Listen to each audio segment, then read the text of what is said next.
Hi guys, welcome back to Next Gen Learners. Today we are going to see the paper pattern for paper number 12, which is Management Accounting of CMA Intel Group 2. So இந்த paper பாத்தீங்க அப்படின்னா வந்துட்டு மீதி எல்லா group 2 பேப்பரையும் compare பண்றப்போ இந்த ஒரு paper வந்து கொஞ்சம் லைட்டா வந்து டிஃபிகல்ட்டா இருக்கும். பிகாஸ் இது வந்து கொஞ்சம் லென்த்தி பிளஸ் லைட்டா கொஸ்டின்ஸ் வந்து கொஞ்சம் ட்ரிக்கியா கேட்பாங்க. மேஜர் கொஸ்டின்ஸ் வந்து ஒரு 3 சாப்டர்ஸ்ல நமக்கு கவர் ஆயிடும். அந்த 3 சாப்டர்ஸ் வந்து நம்ம என்னதான் மேஜரா ஃபோக்கஸ் பண்ணாலும் அது வந்து நம்ம கொஞ்சம் ட்ரிக்கியா தான் வந்து கொஸ்டின்ஸ் கேட்பாங்க. சோ நம்ம அதே வந்து கொஞ்சம் பார்ட்டா எப்படி வந்து டிவைட் பண்ணி படிக்கலாம் அப்படின்னு தான் வந்து நம்ம இந்த வீடியோல வந்து பார்க்க போறோம்.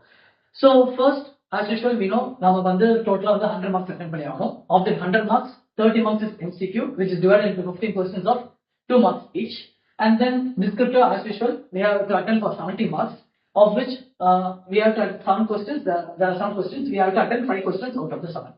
So for the 5 questions நாம எதெல்லாம் வந்து அட்டெண்ட் பண்ண போறோம் அப்படிங்கிறது நான் இங்க வச்சிருக்கேன். ஃபர்ஸ்ட் அப்படிலாம் என்னென்ன கொஸ்டின்ஸ் கேட்கறாங்கன்னு சொல்லுங்க. Then I will discuss which is the best way to attend according to me. But உங்களுக்கு வரது ஒப்பீனியன் இருந்தா நீங்க obviously follow பண்ணிக்கலாம். So இப்போ ஃபர்ஸ்ட் வந்து பாத்தீங்க அப்படின்னா இந்த ஃபர்ஸ்ட் செகண்ட் கொஸ்டின் இந்த செகண்ட் கொஸ்டின் அவங்க டிஸ்கிரிப்டிவ். So 2A வந்து பாத்தீங்க அப்படின்னா அந்த இன்ட்ரோடக்ஷன் டு மேனேஜ்மெண்ட் அக்கவுண்டிங் சொல்லிட்டு ஒரு 10 to 15 பேஜஸ் கொடுத்திருப்பாங்க. அந்த 10 to 15 பேஜஸ் வந்து ஒரு தியரி கொஸ்டின் கம்பல்சரி 7 மார்க் கேட்டிருக்காங்க. அது வந்து ஒரு 4 கொஸ்டின் டு 4 to 5 கொஸ்டின்ஸ் தான் இருக்கும். அது நம்ம படிச்சாலே வந்து ஈஸியா இந்த 7 மார்க்ஸ் வந்து அட்டெண்ட் பண்ணிடலாம்.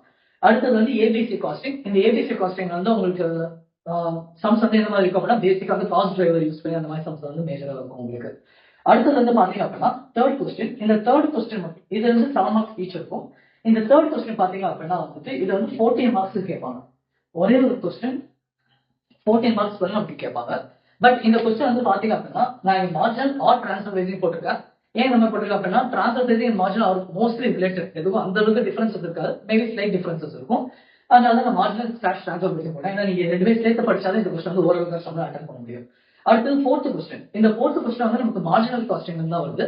பட் மார்ஜினல் காஸ்டிங்ல வந்து அவங்க ஒரு ஸ்பெசிபிக் பேட்டர்ன் தான் வந்து ஃபாலோ பண்ணிருக்காங்க எல்லாத்தையும். என்ன அப்படின்னா இந்த ஃபர்ஸ்ட் 4A வந்து பேசிக் மார்ஜினல் காஸ்டிங். இது வந்து பேசிக்கா வந்து DEP, sales, PV ratio, desired sales அந்த விஷயம் வந்து இந்த சம்ஸ் வந்து கேட்டிருக்காங்க. அடுத்தது வந்து application of marginal costing. Application of marginal costing வந்து மேக் ஆர் பை டிசிஷன்ஸ், இல்லாட்டி வந்து செல் பண்ணலாமா, எக்ஸ்போர்ட் பண்ணலாமா, டொமஸ்டிக் அந்த ரிலேட்டட் சம்ஸ் வந்து உங்களுக்கு கேட்பாங்க. இது ரீச் 7 மார்க்ஸ் கேட்பாங்க. இது ஓரளவுக்கு இந்த 14 மார்க்ஸ் கம்பேர் பண்றப்ப இந்த 2 கொஸ்டின் ஓரளவுக்கு கொஞ்சம் ஈஸியா இருக்கும். அடுத்தது வந்து பார்த்தோம் அப்படின்னா 5th கொஸ்டின். இங்க வந்து எப்படி தேர்ட் கொஸ்டின் வந்து ஒரே கொஸ்டின் 14 மார்க்கும், this is also one question which carries 14 marks. So இதுல வந்து பார்த்தோம் அப்படின்னா ஒன்னு they are asking for budget or standard. இது வந்து மேண்டேட்டரியா வந்து பட்ஜெட் தான் கேட்கறாங்க, மேண்டேட்டரியா ஸ்டாண்டர்ட் தான் கேட்கறாங்க கிடையாது.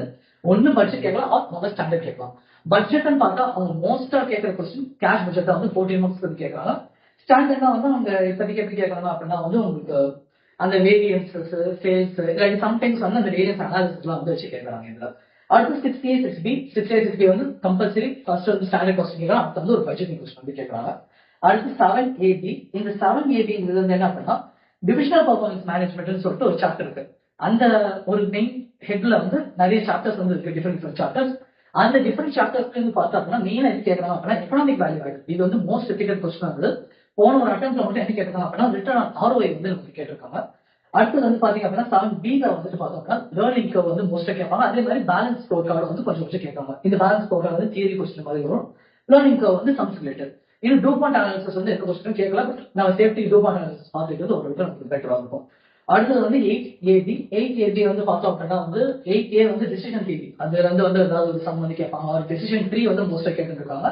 இல்லாட்டி அந்த இதெல்லாம் வந்து நமக்கு கேட்கறதுக்கு சான்ஸ் இருக்கு. அந்த அன்சர்டனிட்டி, சர்டன் சிச்சுவேஷன் அதெல்லாம் வந்து கேட்கறதுக்கு சான்ஸ் இருக்கு. அடுத்து கடைசி 8B வந்து பார்த்தோம் அப்படின்னா ரெஸ்பான்சிபிலிட்டி அக்கௌண்டிங். இந்த ரெஸ்பான்சிபிலிட்டி அக்கௌண்டிங்ல காஸ்ட் சென்டர் அதை வச்சுதான் இருக்கு. இதெல்லாம் வந்து மோஸ்டா தியரி கொஸ்டின் தான் வந்து இருக்கும்.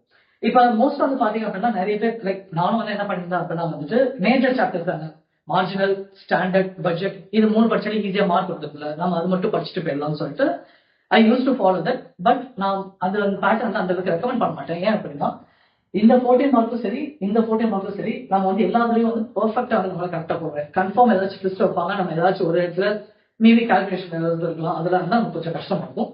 சோ அந்த ரீசனால என்ன பொறுத்தவரைக்கும் நான் வந்து என்ன ரெக்கமெண்ட் பண்ணுவேன் அப்படின்னா வந்து இந்த இன்ட்ரோடக்ஷன் வந்து படிச்சு சொல்லணும். Easy, just 4 to 5 questions we can read easily. Next ABC question, they are mostly asking for basic questions. அவங்க எதுவும் வந்து ரொம்ப டஃப்பா போகணும் அந்த மாதிரி கேஸ் இல்லை. ABCல ஓரளவுக்கு எல்லாமே வந்து பேசிக்ஸ் டச் பண்ற மாதிரி இருக்கும் கொஸ்டின்ஸ். சோ இது படிச்சோம் அப்படின்னா ஈஸியா இதுல வந்து ஒரு மார்க் வரணும். அடுத்து நான் போக சொல்லலாம் இந்த 4A 4B வந்து நான் ட்ரை பண்ண சொல்லலாம். ஏன் 4A 4B வந்து இது வந்து basic marginal costing which we will be reading cost accounting itself. So cost ஒன்லயே பார்க்கணுங்கிறதுனால நமக்கு இதுலயே வந்து ஓரளவுக்கு ஈஸியா இருக்கும். இது ரெண்டு வந்து நம்ம இங்க வந்து பார்த்து சொல்லலாம். அடுத்தது வந்து ஃபிஃப்த் கொஸ்டின் வந்து நம்ம ஈஸியா வந்து அட்டன் பண்ண முடியும். ஏன்னா வந்து பட்ஜெட் கேட்டாங்க அப்படின்னா கேஷ் பட்ஜெட் வந்து என்னதான் பார்க்கறதுக்கு பெருசா இருந்தாலும் போடுறதுக்கு கஷ்டமா இருந்தாலும் ஒரு பாயிண்ட் வந்து நம்மளால அது ஈஸியா வந்து போட்டு முடியும் ஒன்ஸ் ரெகுலர் ப்ராக்டிஸ் பண்ணிட்டோம் அப்படின்னா. அதே மாதிரி ஸ்டாண்டர்ட் கேட்டாங்க அப்படின்னா sometimes standard can be a tricky. So நம்ம எல்லாத்துக்கும் வந்து இதே நம்பி போக முடியாது. ஸோ அதனால வந்து இந்த பேலன்ஸ் 3 கொஸ்டின்ஸ் வந்து நமக்கு இருக்கு. ஸோ நம்ம வந்து இந்த 2 கொஸ்டின் அட்டன் பண்ணிட்டு இதை அட்டன் பண்ண முடிஞ்சது கேஷ் வச்சு அட்டன் பண்ணிட்டு தான் நம்ம அட்டன் பண்ணலாம். இல்ல in case we feel difficult to attend this question we can attend the balance 3 question. இந்த balance 3 questions as they are easily manageable because அவங்க அந்த அளவுக்கு வந்து இது வந்து என்ன சொல்லலாம் கான்செப்ட் ஓரியன்ட் வந்து அந்த அளவுக்கு கிடையாது. நம்ம ஃபார்மேட் என்ன பண்ணணும்னு தெரிஞ்சுக்கணும் நம்ம ஒரு இது பண்ணிடலாம். பட்ஜெட் அவங்க மெயினா வந்து ப்ரொடக்ஷன் பட்ஜெட் மெட்டீரியல் பட்ஜெட் அதெல்லாம் வந்து கேட்கறாங்க. So which are easy to attend when compared to cash budget. அதுக்கப்புறம் standard costing they are asking for material, labor and sometimes they are asking for sales variances also. So next in divisional performance management இதுல வந்து economic value added அதெல்லாம் வந்து ரொம்ப easy. நம்ம வந்து அந்த formula வந்து படிச்சுட்டு எப்படி அதை டிரைவ் பண்ணணும்னு தெரிஞ்சா நமக்கு ரொம்ப ஈஸியா இருக்கும். லேர்னிங்கோ வந்து பேசிக்கா அந்த ஃபார்முலா தான். பட் சம்டைம்ஸ் நம்ம லேர்னிங் கேட்கறாங்க இந்த பேலன்ஸ் கொடுத்தா வந்து கேட்டாங்க அப்படின்னா நமக்கு அது இன்னும் ஈஸியா இருக்கும். ஏன்னா தியரி கொஸ்டின். அடுத்து 8AB இதுவும் வந்து நமக்கு அந்த அளவுக்கு இன்டெப்தா வந்து எதுவும் கிடையாது. எல்லாமே வந்து மேலோட்டமாக தான் இருக்கும் சம்ஸ். So மீதி சாப்டர்ஸ் கம்பேர் பண்ணா ஓரளவுக்கு இது வந்து நமக்கு ஈஸியா இருக்கும். So in case this is the way I would recommend. அதாவது என்னென்ன கொஸ்டின் அப்படின்னா 2, 4, 5 maybe if you can. இல்ல அப்படின்னா 6, 7, 8 இந்த 5 கொஸ்டின் ஆல் 5 இதை வந்து சொல்ல ரெக்கமெண்ட் பண்ணலாம். 3 I wouldn't recommend that much, but if you are strong with marginal costing and its concepts, you can obviously go for third question. So this is the way I would recommend to attend the paper, and this is the paper for management accounting. So from further videos we can see for the chapters. Thank you.